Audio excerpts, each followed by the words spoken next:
A very warm welcome dear students. Now let us solve the remaining problems of electromagnetic induction. तो सम number 7 से start करेंगे. So let us start immediately. Sum number 6 तो हम part 1 में कर चुके हैं ऑलरेडी, तो ये उसका कंटिन्यूएशन है. Sum number 7, a long solenoid consisting of 1.5 into 10 power 3 turns per metre. Turns per metre मतलब स्मॉल एन दिया हुआ है, number of turns per unit length मतलब स्मॉल एन दिया हुआ है. Has an area of cross section 25 centimetre square. तो ये हमको कैपिटल ए दिया हुआ है 25 सेंटीमीटर स्क्वायर, जिसको डेफिनेटली हम मीटर स्क्वायर में कन्वर्ट करेंगे तो वो हो जाएगा 25 into 10 power -4 metre square, right. A coil C, so solenoid के अलावा एक कॉइल भी है, एक coil C consisting of 150 turns, और कॉइल में 150 टर्न्स है, is wound tightly around the centre of the solenoid. ठीक है, मतलब सोलिनॉइड के अराउंड वाउंड किया गया है. Calculate for a current of 3 ampere in the solenoid. So the current in the solenoid is also given 3 ampere. The magnetic flux density at the center of the solenoid, the flux linkage in the coil C, and the average EMF induced in the coil C if the current in the solenoid is reversed in direction in a time of 0.5 seconds. ठीक है, so the situation to be visualized is like this. There is a solenoid and on the solenoid there is a coil. Solenoid के ऊपर एक coil wound किया हुआ है और solenoid में ऑफ कोर्स करंट फ्लो हो रहा है और उसकी वैल्यू हम जानते हैं. We have to calculate the magnetic flux density मतलब magnetic induction at the centre of the solenoid, flux in the coil, and third is the EMF induced in the coil if current in the solenoid is reversed in a time of 0.5 seconds. तो 3 quantities find करने हैं. The very first thing is I write down the data. तो data कुछ इस तरह से होगा, okay. और करंट भी दिया हुआ है, करंट इज 3 एम्पियर. ठीक है, तो ये जो आप ऊपर का पार्ट देख रहे हो ये डेटा किसका है, सोलिनॉइड का, और ये जो NCIC लिखा है that is for the coil. Now I will draw a diagram so that you can visualise the situation. तो कुछ इस तरह से दिखेगा सिचुएशन, राइट. तो आप ये जो येलो कलर का देख रहे हो that is nothing but the solenoid, और उसके ऊपर कॉइल वाउंड किया हुआ है, और मैंने नाम भी लिखा है कि ये सोलिनॉइड है और ये कॉइल है. ठीक है, नाउ देखो magnetic induction inside a solenoid का डायरेक्ट फॉर्मूला है. Magnetic induction inside a solenoid is mu naught N I, mu 0 N I. ठीक है, तो magnetic induction inside a solenoid can be found very directly, that is mu naught N I. This is the formula. So I hope you can see this. Magnetic induction inside a solenoid is mu naught Ni. Mu naught की value आपको directly याद होनी चाहिए. खैर इस question में तो दिया भी है 4 पाई इंटू 10 पावर -7. n हम जानते हैं, i भी हम जानते हैं, तो अगर हम सब्सटीट्यूट करके सॉल्व करेंगे तो हमको ये b तो डायरेक्टली मिल जाएगा. ओके, ये कैलकुलेशन मैंने ऑलरेडी कर रखी है तो आप देख सकते हो. This is the answer. Now flux in the coil C. Now C, ध्यान से सोचो आप कि जितने लाइन सोलिनॉइड में से जाएंगे वो सारे लाइंस कॉइल में से भी जाएंगे, फिर भी कॉइल का फ्लक्स और सोलिनॉइड का फ्लक्स सेम नहीं होगा. द रीज़न इज क्योंकि फ्लक्स के फॉर्मूला है NAB cos थीटा. फ्लक्स की फॉर्मूला है NAB cos थीटा. तो अगर आप ध्यान से सोचो तो नंबर ऑफ टर्न्स दोनों की सेम नहीं है. कॉइल में नंबर ऑफ टर्न्स अलग है, तो इसलिए फ्लक्स कॉइल का अलग होगा as compare to the solenoid, क्योंकि नंबर ऑफ टर्न्स अलग है. तो फ्लक्स हमको कॉइल में ढूंढना है, तो flux in the coil will B number of turns in the coil, n मतलब number of turns in the coil, into a area of the, बाकी सब सोलिनॉइड का आएगा. तो अब बाकी के कैलकुलेशंस मैं नेक्स्ट पेज पे करूंगा, और रियलिटी में क्या है कि देखो यहाँ पे हो नहीं पाएगी कैलकुलेशंस, तो मैं बाकी की कैलकुलेशंस नेक्स्ट पेज पे करूँगा. And you have to understand that I will copy the data मैं वापस अगले पेज पे लिख लेता हूँ, और ये डायग्राम भी अगले पेज पे बना लेता हूँ. और याद रखना अब हमको निकालना है फ्लक्स थ्रू द कॉइल. तो फ्लक्स थ्रू द कॉइल, तो ये डायग्राम मैंने फिर से ड्रॉ कर लिया. Flux through the coil will be equal to what, number of turns in the coil into area of the solenoid into magnetic field inside the solenoid. मतलब flux through the coil will be equal to what, number of turns coil का होगा, बाकी सब solenoid के वजह से, right. तो area भी सोलिनॉइड के लेंगे और मैग्नेटिक इंडक्शन भी इनसाइड द सोलिनॉइड. अब आपको मैंने बोला था कि फ्लक्स का फॉर्मूला है NAB cos थीटा. तो जो लोग ये सोच रहे हैं कि सर cos थीटा कहाँ चला गया, तो बहुत सिंपल सी बात है. देखो, if the plane of the coil is perpendicular to B bar, अगर plane of the coil B bar को परपेंडिकुलर होता है तो A बार और B बार सेम डायरेक्शन में होते हैं. देखो थीटा क्या है, theta is the angle between A bar and B bar. A bar is normal to the coil, ठीक है। और अगर plane of the coil perpendicular है मैग्नेटिक फील्ड को, तो अगर आप एरिया वेक्टर बनाओगे जो परपेंडिकुलर टू कॉइल होगा तो ए बार और बी बार सेम डायरेक्शन में होंगे, तो थीटा 0 होगा।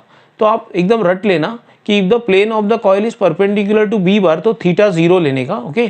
सो कॉस थीटा 1 आ जाएगा, इसलिए मैंने कॉस थीटा लिखा नहीं है यहाँ पे। अब हम एनसी जानते हैं, एरिया ऑफ सोलेनॉइड जानते हैं, और बी एस तो अभी अभी हमने निकाला था 5.656 कुछ आया था आंसर, राइट। सब्सटीट्यूट कर देते हैं तो आंसर आ जाएगा। और देख लेते हैं। अच्छा, इसकी मैंने लॉग कैलकुलेशन भी कर रखी है। सो this is the answer for flux. Now the last thing which is left is, उन्होंने बोला कि उन्होंने क्या किया, करंट की डायरेक्शन चेंज की। देखो करंट की डायरेक्शन चेंज करने से होगा क्या, करंट की डायरेक्शन चेंज करने से फ्लक्स की डायरेक्शन भी चेंज हो जाएगी। जैसे यहाँ पे फ्लक्स अगर देखो तो लेफ्ट से राइट की तरफ है, अगर करंट की डायरेक्शन चेंज कर देंगे तो फ्लक्स क्या हो जाएगा, लेफ्ट से राइट से लेफ्ट की तरफ हो जाएगा। मतलब फ्लक्स की डायरेक्शन भी चेंज हो जाएगी if you change the direction of the current. तो अगर इनिशियल फ्लक्स पॉजिटिव था तो फाइनल फ्लक्स नेगेटिव होगा, राइट। तो अगर इनिशियल फ्लक्स को मैं पॉजिटिव लिख दूँ तो फाइनल फ्लक्स नेगेटिव होगा। तो फ्लक्स पहले इतना था, अब इतना है, और कितने टाइम में चेंज हुआ वो हमको दिया हुआ था, टाइम दिया हुआ था 0.5 सेकेंड्स, ओके। तो ईएमएफ कैसे निकालते हैं, EMF is d phi by D t magnitude wise. Actually actual formula तो minus D phi by D t है, बट सम सॉल्व करते समय माइनस लेने की जरूरत नहीं है होती, राइट। तो मैं सिर्फ मैग्नीट्यूड निकालता हूँ। तो magnitude of EMF is given by the formula mod of d phi by D t. Mod of d phi मतलब phi two minus phi one. अब phi two minus phi one करूंगा तो minus of this, negative negative add हो जाएंगे, right. तो कुछ इस तरह से आंसर आएगा, राइट। ये कैलकुलेशन मैंने कर ली यहाँ पे। तो मॉड लेंगे तो नेगेटिव साइन तो निकल जाएगा। तो this is the final answer, right. So this is how we can solve problem number 7। अब हम चलते हैं प्रॉब्लम नंबर 8 की तरफ। Late us see what is problem number 8। So problem number 8 कुछ ऐसा है, अ सर्च कॉइल हैविंग 2000 टर्न्स। तो ये कैपिटल एन दिया हुआ है हमको, with area 1.5 centimetre square. Area मतलब कैपिटल ए दिया हुआ है, जिसको डेफिनेटली हम लोग मीटर स्क्वायर में कन्वर्ट करेंगे तो it will become 1.5 into 10⁻⁻⁴ metre square. Is placed in a magnetic field of 0.6 tesla. तो ये हमारा कैपिटल बी दिया हुआ है, राइट। तो एन दिया हुआ है, ए दिया हुआ है, बी दिया हुआ है। The coil is moved rapidly out of the field in a time of 0.2 seconds. मतलब पहले कॉइल फील्ड में था और अब कॉइल फील्ड से बाहर चला गया, तो डेफिनेटली फाइनल मैग्नेटिक फील्ड की वैल्यू हो जाएगी 0। मतलब initial magnetic field 0.6 tesla and final magnetic field will be equal to 0 in a time of 0.2 seconds. तो हमको dt दिया हुआ है, टाइम दिया हुआ है। Calculate the induced EMF, right. और फिर से plane of the coil parallel to B bar है, ऐसा बोला हुआ नहीं है तो आपको मान लेना है, राइट। अगर बोला हुआ नहीं है तो आपको मान लेना है, अदरवाइज उनको देना चाहिए कुछ ना कुछ एंगल, राइट। तो या तो वो लोग बोलेंगे plane of the coil is perpendicular to B bar, okay.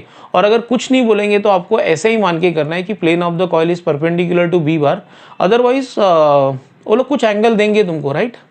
तो मैं डेटा लिख लेता हूँ। This is the data.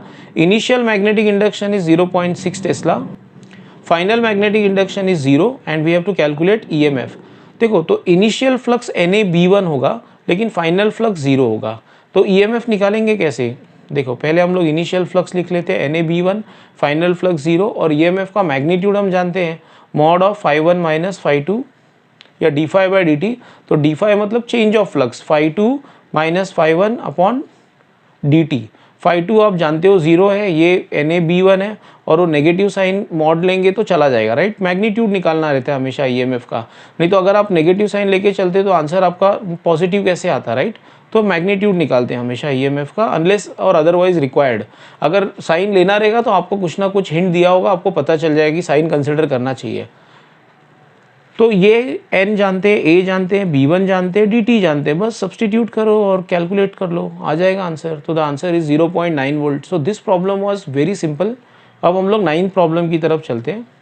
9th, an aircraft of wing span of 50 metre. तो एक प्लेन है जिसका विंग स्पैन 50 मीटर है, राइट। विंग स्पैन मतलब विंग की length, total length from left wing का end point to right wing का end point, flies horizontally in the Earth's magnetic field of 6 into 10 raised to minus 5 Tesla.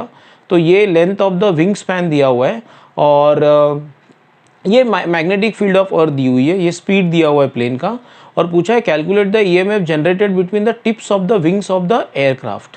ठीक है, तो अगर मैं डेटा लिख देता हूँ और एक प्लेन बना लेता हूँ तो can so that we can visualise. ठीक है, तो अब ध्यान से सुनना आप लोग, देखो we are given the length of the wing span. Length of the wing span मतलब इस पॉइंट से लेके इस पॉइंट तक का लेंथ दिया हुआ है हमको, करेक्ट। अब प्लेन अगर हॉरिजॉन्टली चलेगी तो ये जो, इसको आप एक रॉड मान लो, ये जो प्लेन का विंग है उसको आप एक रॉड मान लो, तो ये रॉड है ना वर्टिकल कंपोनेंट को परपेंडिकुलर कट करता हुआ जाएगा। अब ध्यान से सुनना, अगर प्लेन हॉरिजॉन्टली चलेगी लाइक दिस हॉरिजॉन्टली, तो वो कौन से, वो जो उसका विंग है वो वर्टिकल कंपोनेंट को राइट एंगल्स पे कट करेगा। अब आप ध्यान से सुनना, EMF induced in a rod is given by the formula B L V sine theta. B magnetic induction, L length, V velocity, sine theta is the angle between the conductor and the magnetic field. ठीक है, तो आप ध्यान से सुनना, इस case में आपका विंग जो है वो हॉरिजॉन्टल है और जो अर्थ की मैग्नेटिक फील्ड है वो वर्टिकल है, बी वी, राइट। तो वो बी वी को परपेंडिकुलर कट करता हुआ चलेगा, तो थीटा 90 आएगा। तो EMF induced in the rod का फॉर्मूला आएगा बी एल वी। अच्छा, अब ये क्वेश्चन में थोड़ा सा एक गड़बड़ है। क्वेश्चन में ये बोला हुआ है कि an aircraft of wing span of 50 metre flies horizontally in earth's magnetic field of vertical component बोलना चाहिए था। तो ये क्वेश्चन तब सही होगा अगर वो लोग बोलेंगे कि ये 6 × 10⁻⁵ टेस्ला किसका वैल्यू है, vertical component of earth's magnetic field का, तो वो उन्होंने बोला नहीं है। तो आप याद रखना, वो बोलना चाहिए एक्चुअली। तो ये जो वैल्यू दिया हुआ है 6 × 10⁻⁵ टेस्ला, ये है vertical component B V, right. तो हमको बी वी बोलना चाहिए था कि दिया हुआ है। तो अब क्या होगा, अगर ये प्लेन हॉरिजॉन्टली चलेगा तो definitely the wing will cut the vertical component at right angles. तो ईएमएफ इंड्यूस्ड का फॉर्मूला होगा E equal to vertical component of magnetic field B V into length of the wing, okay, into velocity. अब velocity तो हम जानते हैं plane की 400 दिया हुआ है, तो ये क्वेश्चन बहुत ईजी है, okay. B V L V और सब्सटीट्यूट कर लो, आ जाएगा आंसर। हाँ, इस क्वेश्चन को कॉम्प्लिकेटेड बनाया जा सकता था अगर वो ऐसा कुछ करते, लाइक अर्थ की टोटल मैग्नेटिक फील्ड देते, नेट मैग्नेटिक फील्ड, और एंगल ऑफ डिप देते, तो उस समय क्या होता कि बच्चे को बीवी अलग से ढूंढना पड़ता, राइट। बट यहाँ पे क्या है ना कि ये उनका करेक्शन है, डेफिनेटली ये अर्थ की टोटल मैग्नेटिक फील्ड नहीं है, ये वर्टिकल कंपोनेंट है जो उनको बोलना चाहिए था। ठीक है, anyways now will move on to sum number. I hope I was able to explain this सब। मैं सिर्फ ये कहना चाहता हूँ कि ईएमएफ का फॉर्मूला बी एल वी नहीं है, ईएमएफ का फॉर्मूला है B L V sine theta, where theta is the angle made by the length of the conductor and magnetic field. तो इस केस में कंडक्टर मतलब आपका विंग है और मैग्नेटिक फील्ड वर्टिकल है, राइट। तो दोनों के बीच में एंगल 90 है, साइन 90 1 होता है, इसलिए बी एल वी फॉर्मूला आया। अब आगे बढ़ते हैं 10th क्वेश्चन की तरफ। A stiff semi circular wire of radius R is rotated in a uniform magnetic field B about an axis passing through its ends, okay। मतलब कोई मैग्नेटिक फील्ड है जिसमें एक सेमी सर्कुलर वायर रखा हुआ है and the wire is rotated, the semicircular wire is rotated about an axis passing through its ends. If the frequency of rotation of the wire is f, calculate the amplitude. Amplitude मतलब maximum value of alternating EMF. तो amplitude मतलब होता है maximum value निकालना है आपको EMF की। तो मैं आपको विजुअलाइज करवा देता हूँ कि पहले कॉइल कुछ ऐसा था, सिचुएशन ऐसा था। देखो ये एक आप इसको एक सेमी सर्कुलर वायर को एक आधे कॉइल की तरह मान लो, तो इसका एरिया होगा पाई आर स्क्वायर बाई 2। इसका एरिया होगा pi R square by 2। Number of turns तो होंगे नहीं इसमें, बराबर है, एक नंबर ऑफ टर्न्स तो है ही नहीं इसमें, तो नंबर ऑफ टर्न्स की हम बात ही नहीं करेंगे इसमें। अच्छा, दूसरा मैग्नेटिक फील्ड जो मैंने ड्रॉ किया है perpendicular to the plane of the coil है। तो अगर आप इस सिचुएशन की बात करो तो फ्लक्स का फॉर्मूला होगा A B. What is the formula for flux? A B. Actual formula क्या है? N A B cos theta. But मैंने बोला कि इसमें नंबर ऑफ टर्न्स तो पिक्चर में आएगा नहीं। एरिया इसका है पाई आर स्क्वायर बाई 2 और मैग्नेटिक फील्ड परपेंडिकुलर है तो थीटा 0 होगा। तो इस केस में, इस सिचुएशन में, ये जो अभी करंट डायग्राम आप देख रहे हो, इसमें फ्लक्स का फॉर्मूला होगा सिर्फ ए बी। लेकिन ये रुका हुआ थोड़ी, ये तो घूम रहा है विद अ फ्रीक्वेंसी एफ। तो समझो ये घूमा, अगर ये घूमा, थोड़ा सा घूमा इस तरफ, मतलब ऐसे घूमा, देखो ये इस सेंस में घूमा। I will just show you. समझो ये ऐसे घूमा, this is the way it has rotated, okay. अगर ये ऐसे घूमा तो definitely it is now rotated bye an angle of theta. मान लेते हैं कि ये थीटा एंगल से घूम गया। अगर ये थीटा एंगल से घूमा, ओके, तो क्या होगा देखो, तो नॉर्मल भी थीटा एंगल से घूमेगा। पहले नॉर्मल कैसे था, नॉर्मल और बी बार दोनों सेम डायरेक्शन में थे, लेकिन अब क्या होगा कि नॉर्मल अगर ये कॉइल घूमा तो डेफिनेटली नॉर्मल भी घूमेगा बाय एन एंगल थीटा। तो अब फ्लक्स का फॉर्मूला होगा एन ए बी, एन नहीं आएगा sorry, A B cos theta. तो what is the formula for flux when the coil has turned by an angle theta, A B cos theta. तो मैं यहाँ फ्लक्स का instantaneous flux का formula लिख लेता हूँ। इंस्टेंटेनियस फ्लक्स मतलब flux at any moment of time in general. ये कॉइल यहीं पे थोड़ी होगा, ये और भी घूमेगा, बट किसी एक मोमेंट ऑफ टाइम पे फ्लक्स का फॉर्मूला होगा ए बी कॉस थीटा। और ए आप लोग जानते हो, ए कितना था, पाई आर स्क्वायर बाई 2, आधा सर्कल है ये, तो इसका एरिया होगा pi R square by 2 into B into theta को मैं ओमेगा टी लिख सकता हूँ क्योंकि इसकी स्पीड कांस्टेंट है। जैसे आप लोग जानते हो लीनियर मोशन में अगर स्पीड कांस्टेंट है तो आप फॉर्मूला यूज कर सकते हो s equal to V T. वैसे एंगुलर मोशन में अगर एंगुलर वेलोसिटी कांस्टेंट है तो आप फॉर्मूला यूज करोगे angular displacement equal to angular velocity into time. तो थीटा को मैं लिख सकता हूँ ओमेगा टी, ठीक है। अब देखो ईएमएफ का मैग्नीट्यूड कैसे निकालेंगे, ईएमएफ विल बी, अब मैं यहाँ पे देखो यहाँ पे बिंदास माइनस साइन यूज कर लेता हूँ, कॉस है क्योंकि कॉस नेगेटिव पॉजिटिव दोनों हो सकता है, तो मैं ई को क्या लिखूंगा, minus D phi by D T. So E M F is equal to minus D phi by D T. अगर मैं इसका डेरिवेटिव लूँ तो pi R square B by 2 बाहर आ जाएंगे और अंदर सिर्फ कॉस ओमेगा टी बचेगा, राइट। तो अंदर कॉस ओमेगा टी बचेगा और कॉस ओमेगा टी का डेरिवेटिव क्या होगा, what is derivative of cos omega T, minus omega sine omega T. तो फाइनली आपको ये माइनस इंटू माइनस प्लस हो जाएंगे और ये आंसर आया। देखो आपको ईएमएफ का मैक्सिमम वैल्यू निकालना है और ईएमएफ मैक्सिमम कब होगा, ईएमएफ मैक्सिमम तब होगा जब साइन मैक्सिमम होगा। For EMF to be maximum sine should be maximum and sine will be maximum when sine का वैल्यू इज 1। तो हम साइन को 1 डालेंगे और जो आंसर आएगा वही ईएमएफ का मैक्सिमम वैल्यू होगा, राइट। तो ईएमएफ का मैक्सिमम वैल्यू के लिए साइन 1 होना चाहिए, तो ये 1 हो जाएगा and final answer is pi R square by 2 into B omega. क्योंकि आंसर में ओमेगा नहीं था, फ्रीक्वेंसी था, इसलिए मैं ओमेगा को लिखूंगा 2 पाई एफ। तो ये 2 और 2 कैंसिल हो जाएंगे and this is the final answer. So I hope all of you understood this problem. अब हम लोग आगे बढ़ते हैं। So now let us move on to question number 11। The question number 11 is calculate the value of induced EMF between the ends of an axle of a railway carriage 1.75 meter long traveling on a level ground with a uniform velocity of 50 km per hour। तो हमको length of the axle दिया हुआ है, length of the axle मतलब distance between the wheels, और हमको velocity kilometre per hour में दिया हुआ है जिसको हम मीटर पर सेकंड में कन्वर्ट करेंगे and we are given the vertical component of earth's magnetic field. तो हमको बी वी दिया हुआ है, बी वी। तो let me write on the data and I will draw a diagram so that you can visualise the things. Okay, तो this is nothing but the axle, ये part को axle बोलते हैं और ये लेंथ हमको दिया हुआ है, राइट। और उसके अलावा हमको वर्टिकल कंपोनेंट की वैल्यू दी हुई है। अच्छा, इस क्वेश्चन में मुझे लगता है ना एक थोड़ा सा गड़बड़ है। इनको कहना चाहिए कि the train is moving in north. Okay, they must say that the train is moving in which direction, the train is moving in north. ये बोलना ही चाहिए था उनको that the train is moving in north. I will tell you why. मैं थोड़ा और diagram बना लेता हूँ। देखो, ये वर्टिकल कंपोनेंट तो ऐसे होगा बी वी, और हॉरिजॉन्टल कंपोनेंट तो साउथ से नॉर्थ होता है, अर्थ के साउथ से लेके अर्थ से नॉर्थ की तरफ होता है, साउथ से नॉर्थ की तरफ। तो अगर आप देखो उसको विजुअलाइज करो तो कुछ ऐसा होगा, साउथ से नॉर्थ की तरफ मतलब ऐसा, ठीक है। तो ये सही नहीं बनाया मैंने, ये साउथ होना चाहिए, ये साउथ ऑफ द अर्थ और ये नॉर्थ। तो बी एच की डायरेक्शन क्या होती है, साउथ से नॉर्थ की तरफ।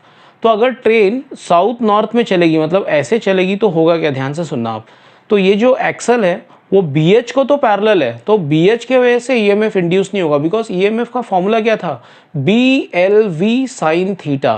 तो अगर आप बी एच के बारे में बात करो तो क्या होगा, अगर ट्रेन नॉर्थ साउथ में चली तो, अगर ट्रेन नॉर्थ साउथ में चली तो जो एक्सल होगा वो बी एच को पैरेलल होगा, यानी बी एच और एक्सल के लेंथ के बीच में एंगल कितना होगा, एंगल होगा 0, एंगल होगा 0।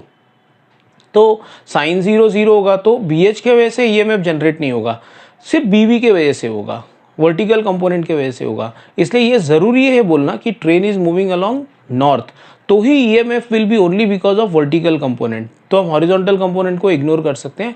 तो ये सब में बोलना चाहिए था कि train is moving along north. Anyways नहीं बोला है, ठीक है, तो नहीं बोला है तो क्या कर सकते हैं। Okay, so the EMF induced between the ends of the axle is E equal to BV/LV, क्योंकि BV is perpendicular to the length of the conductor, so sine theta में थीटा 90 होगा तो साइन 90 1 आएगा, इसलिए फॉर्मूला आएगा BV/LV, right. अब सब तो जानते हैं, बस सब्सटीट्यूट करो, कैलकुलेट करो और आंसर आ जाएगा, राइट। और इसमें लॉग की ज़रूरत नहीं पड़ेगी, आप डायरेक्टली मल्टीप्लाई करके आंसर निकाल पाओगे। 12th sum, the value of mutual inductance is 10 milli henry, capital M दिया हुआ है। If the current in one of the coil changes from 5 ampere to 1 ampere, मतलब कोई एक कॉइल है जिसमें करंट इनिशियली था 5, बाद में हो गया 1 इन 0.2 seconds, calculate the value of induced EMF in the other coil. Other coil को हम सेकेंडरी मानेंगे और जिस कॉइल में करंट चेंज हो रहा है उसको हम प्राइमरी मान लेते हैं, राइट। तो जो दूसरा वाला कॉइल है जिसमें EMF जनरेट होगा उसको हम बोलेंगे सेकेंडरी कॉइल, और जिस कॉइल में करंट चेंज हो रहा है उसको हम मान लेंगे primary coil. Also calculate the value of the charge passing through the coil if its resistance is 5 ओम, मतलब हमको चार्ज भी निकालना है। तो लेट अस स्टार्ट, ठीक है। पहले तो मैं डेटा लिख देता हूँ। So this is what the data is. We know the value of mutual inductance, we know I1, we know I2, we know time, okay, और EMF पूछा है तो फॉर्मूला डायरेक्ट है। EMF induced in the secondary is equal to M dIP/dt। dIP/dt मतलब M mutual induction M, देखो ऐसे formula है, ES is equal to M into dIP/dt, rate of change of current in the primary. अच्छा, primary में change क्या हुआ current, 5 से 1, मतलब I2 माइनस I1 और मॉड लेना है हमको, तो 1 माइनस 5 का मॉड होगा 4, ठीक है। हम मैग्नीट्यूड निकाल रहे हैं तो इस तरह से सॉल्व करेंगे तो आंसर आ जाएगा। This is the EMF induced in the secondary. अब हमको इसके अलावा चार्ज भी पूछा है, ठीक है। तो चार्ज का देखो, पहले EMF का और एक फॉर्मूला भी है, E is equal to magnitude wise dφ/dt, dφ/dt। E को IR भी लिखा जा सकता है, तो IR is equal to dφ/dt। जैसे रेजिस्टेंस के लिए V इक्वल टू IR लिखा जा सकता है, वैसे E इक्वल टू IR लिखा गया, राइट, dφ/dt। और थोड़ा क्रॉस मल्टीप्लाई करेंगे तो IDT will be equal to dφ/R, और करंट इनटू टाइम होगा चार्ज, तो चार्ज हम निकालेंगे इस तरह से। और dφ कहाँ से मिलेगा, देखो ये फॉर्मूला में dφ इज EDT, तो dφ के जगह पे EDT लिख देते हैं। E ऑलरेडी पता है 0.2, और टाइम देखो दिया हुआ था उन लोगों ने 0.2 सेकेंड्स, राइट ना। तो देख लेते हैं। तो EDT अपॉन R किया तो आंसर आ गया 8 millicoulombs. So this is how you get the answer for charge, correct. अब आगे बढ़ते हैं। तो 12th सम तो काफ़ी इजी था। Let us move on to 13th sum. An EMF of 96 millivolt is induced in the windings of a coil when the current in the neighboring coil is increasing at a rate of 1.2 ampere per second। अब जिस coil में current change होगा उसको हम बोलेंगे primary, और जिसमें EMF induced होगा because of that change that is called as secondary. और M पूछा हुआ है तो ये हमारा ES हो गया, ये हमारा dIP/dt हो गया, और हमसे M पूछा गया, तो काफ़ी ईजी सम है, डायरेक्ट फॉर्मूला बेस्ड सम है। ES is equal to M dIP/dt, right. ES is equal to M dIP/dt, substitute कर लो, आ जाएगा आंसर, ठीक है। तो शायद लॉग की ज़रूरत पड़े, नहीं लॉग की ज़रूरत नहीं पड़ेगी। So this is how you get the answer, 80 milli henry. अब हम लोग नेक्स्ट क्वेश्चन की तरफ चलते हैं। Let us see what is the next question. Question number 14, a long solenoid of length L, cross sectional area A has N1 turns, उसको हम primary बोलेंगे, has a small coil of N2 turns wound about it, determine the mutual inductance। तो काफ़ी easy है, diagram बना लेते हैं सोचने के लिए। ये प्राइमरी है, सेकेंडरी डायग्राम आप पहले भी देख चुके हो एक सम में। तो ये हमारा प्राइमरी है, ये सेकेंडरी है, ठीक है। देखो, flux in the secondary is directly proportional to the current in the primary, और इस तरह से हमको एक फॉर्मूला आता है, φS is equal to MIP, φS is equal to MIP, this is the formula, flux in the secondary equal to mutual inductance into current in the primary। लेकिन flux का और एक फॉर्मूला है by definition, NAB cos theta, ये हम जानते हैं। NAB, N मतलब number of turns in the secondary, मतलब N2 है ना, N2, और एरिया तो प्राइमरी का आता है, और आपको बता चुका हूँ मैं, एरिया प्राइमरी का आएगा और करंट भी प्राइमरी का आएगा, राइट। तो कुछ ऐसे आएगा, NA, हाँ B भी प्राइमरी का आएगा, और B का फॉर्मूला क्या है, B inside this inner coil will be equal to what, mu naught NI, क्योंकि है तो ये सॉलिनॉइड, तो B will be equal to mu naught NI। तो लिख देता हूँ म्यू नॉट NI, ये N मतलब प्राइमरी का नंबर ऑफ टर्न्स, और IP मतलब करंट इन द प्राइमरी, ठीक है। और ये N जो है नंबर ऑफ टर्न्स नहीं है, ये number of turns per unit length है, जिसको मैं लिखूंगा N1/L, मतलब ये छोटे n को मैं लिख सकता हूँ N1/L। तो अगर आप इसको और इसको कंपेयर करो तो देखो यहाँ पे 5s के जगह पे 5s ठीक है, IP की जगह पे IP है, लेकिन M के जगह पे यहाँ पे क्या आ रहा है देखो। अगर आप या फिर आप एक काम करो ना, डिवाइड कर लो 1 को 2 से तो आपको M मिल जाएगा। M का आंसर आएगा ये पूरा, this entire thing is the answer of M, correct. तो what is the answer for M? Mu naught N1 N2/L AL, mu naught N1 N2 A/L। So this is the answer, mu naught N1 N2 A/L। हाँ, book में upon L लिखना भूल गए वो लोग, but this is the correct answer. So I hope you understood this. ये तो direct formula है, डेफिनेशन है, ओके। और मैग्नेटिक फ्लक्स का और एक फॉर्मूला है, तो दोनों फॉर्मूला को इक्वेट कर लो या डिवाइड कर लो, तो FIS कट जाएंगे, IP कट जाएंगे, आपको आंसर मिल जाएगा। So this is how you do sum number 14। Now will move on to sum number 15। The primary and secondary coil of a transformer each having an inductance of 200 × 10⁻⁶। मतलब primary की भी inductance इतनी है और secondary की भी inductance इतनी है, और दोनों के बीच में म्यूचुअल इंडक्टेंस दिया हुआ है। What is the percentage of flux from one coil to another? देखो, आपने पढ़ा होगा एक बहुत important term that is called as coefficient of coupling. You must have heard something called as what? Coefficient of coupling, K. Now what is coefficient of coupling? Coefficient of coupling gives you an idea about, इसी से पता चलता है कि कितना flux secondary में जा रहा है, the portion of flux going into the secondary from the primary. तो हमको बेसिकली क्या निकालना है? कोएफिशिएंट ऑफ कपलिंग निकालना है, K। अब पहले डेटा लिख लेते हैं। कोएफिशिएंट ऑफ कपलिंग का फॉर्मूला क्या है? M/√L1L2। What is the formula? Coefficient of coupling is M/√L1L2। L1 L2 दोनों इक्वल है, तो L2 के जगह L1 लिख लो तो M/L1 आएगा आंसर। अगर L2 के जगह पे L1 लिख लिया तो L1 स्क्वायर का रूट हो गया तो L1 आएगा, राइट। तो ऐसा कुछ हो जाएगा, ठीक है। अब हम M भी जानते हैं, L1 भी जानते हैं, सब्सटीट्यूट कर लेते हैं तो ये आंसर आएगा। अब ये क्या है? फ्रैक्शन ऑफ फ्लक्स पासिंग ना, फ्रैक्शन है ये। अब हमको क्या चाहिए था? परसेंटेज, तो 100 से मल्टीप्लाई कर लो। फ्रैक्शन पता है और परसेंटेज निकालना है तो 100 से मल्टीप्लाई कर लेंगे। तो if you multiply with 100, this is the answer, 2%, correct. अब हम लोग 16th सम देखते हैं। A toroidal ring made from a bar of length 1 metre, diameter 1 centimetre is bent into a circle. तो टॉरॉइडल तो हम जानते ही हैं, ऐसे ही होता है सर्कल की तरह। It is wound tightly with 100 turns per centimetre, मतलब number of turns per unit length पता है, लेंथ पता है, डायमीटर पता है, okay. If the permeability of bar is equal to that of the free space, मतलब एक रॉड के ऊपर एक रॉड के ऊपर शायद वाइंडिंग की हुई है, ओके, और उस रॉड की परमिएबिलिटी दी है μ0, मतलब वो रॉड को एयर जैसा ही मानना है आपको, ठीक है। एयर की परमिएबिलिटी है उसकी। Calculate the magnetic field inside the rod when number 1 current through the turns is 100 and also determine the self inductance of the coil. तो ये बड़ा इजी सम है। देखो पहले डेटा लिख लेते हैं, अब मैं आपको विजुअलाइज करवाता हूँ कि दिखेगा कैसा सब कुछ। देखो ऐसे दिखेगा।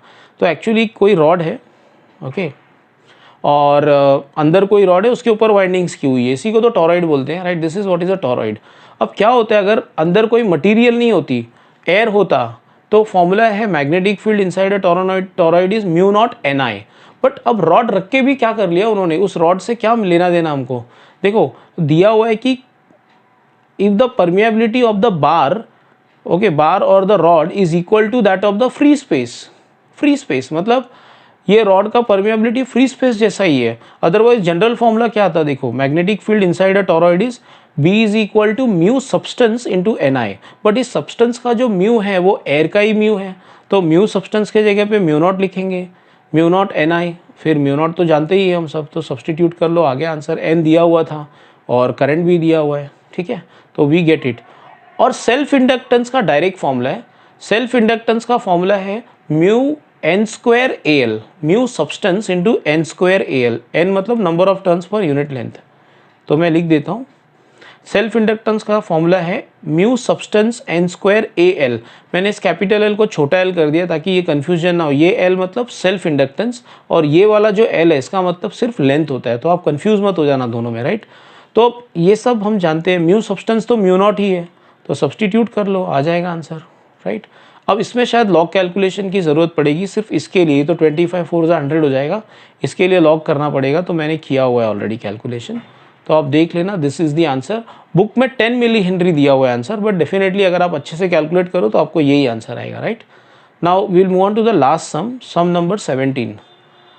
अ uniform magnetic field B T, B of T मतलब इट इज़ नॉट कॉन्स्टेंट, वो टाइम के साथ बदल रहा है magnetic field, it is a variable magnetic field pointing upwards fills a circular region of radius s in the horizontal plane. If B is changing with time, find the induced electric field. ठीक है, electric field मतलब वो ultimately EMF ही पूछा है उन लोगों ने, तो देखते हैं। देखो डायग्राम बना के विजुअलाइज करवा देता हूँ आपको। तो ये एक रीजन है, सर्कुलर रीजन, और उसमें मैग्नेटिक फील्ड है। येलो कलर के लाइंस मतलब मैग्नेटिक फील्ड है। इसमें ये दिया हुआ है कि इसकी रेडियस s है और ये मैग्नेटिक फील्ड टाइम डिपेंडेंट है, मतलब टाइम के साथ चेंज हो रहा है। तो बहुत ईजी है। देखो EMF का फॉर्मूला क्या है, -d∅dt में या माइनस ले रहा हूँ, ठीक है, बिकॉज यहाँ पे कोई वैल्यूज़ तो नहीं है। E इक्वल टू फ्लक्स का formula NAB cos theta N1 है यहाँ पे इस एरिया में, और cos थीटा 1 इसलिए लिया है because plane of the coil is perpendicular to B bar, तो थीटा 0 होता है, ठीक है। तो आप निकाल लो आंसर। एरिया तो बाहर आ जाएगा constant, area of the circle is pi s square. s square क्यों है, क्योंकि रेडियस s है और B अंदर ही रह जाएगा dB/dt, क्योंकि B वेरिएबल है, right. So this is the answer. Okay, so thanks for watching the video, और मैं कोशिश करूँगा कि इसकी जो फॉर्मूला है, फॉर्मूला लिस्ट है, वो मैं डिस्क्रिप्शन लिंक में डाल दूँ, तो आप उसको डाउनलोड कर लेना गूगल ड्राइव से।